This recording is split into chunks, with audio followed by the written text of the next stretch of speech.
ঢাকা শহরে আমার নিজের কোনো ঘর নাই।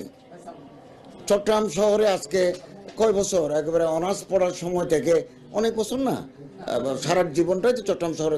চট্টগ্রাম শহরে আমার কোনো বাড়ি নেই বা আমার কোনো ফ্ল্যাট নেই। তো আমার বাইরে সেফ এক্সিট, আমি কোথাও রাস্তায় গিয়ে কোনো শুয়ে থাকবো? এই দেশ আমার, আমরা দায়িত্ব, আমরা একটা ইলেকটেড গভর্নমেন্টকে দায়িত্বটা বুঝিয়ে দিতে পারি। এটা আমাদের কত বড় সফলতা। একটা নির্বাচিত সরকারের কে যদি আমরা ক্ষমতা হস্তান্তর করতে পারি, ফেব্রুয়ারিতে যে নির্বাচন হবে, এটা আমাদের জন্য বড় কৃতিত্ব। সেফ এক্সিটের কোনো প্রয়োজনই নেই। আর আমরা কোনো অপরাধ করি নাই, আমরা কোনো টাকা লুট করি নাই, ফলে আমাদের যে লুকিয়ে থাকতে হবে। আমি স্পষ্ট করে বলি, আমার কোনো সেফ এক্সিটের প্রয়োজন নাই। আমি এদেশের নাগরিক, আমি এদেশেই থাকবো। আর আমার কোনো অপরাধ নাই, আমি কোনো রাষ্ট্রীয় সম্পদ চুরি করি নাই বা কাউকে চুরি করতে সহায়তা দিই নাই। অতএব আমার কোনো অপরাধ নেই। অতএব আমি কেন সেফ এক্সিটের জন্য পাগল হব? আমার তো মনে হয় না দূরত্ব তৈরি হয়েছে।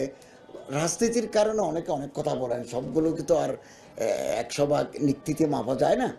তো আমাদের সাথে তাদের সম্পর্ক ভালো, পলিটিক্যাল লিডারদের সাথেও আমাদের সম্পর্ক ভালো।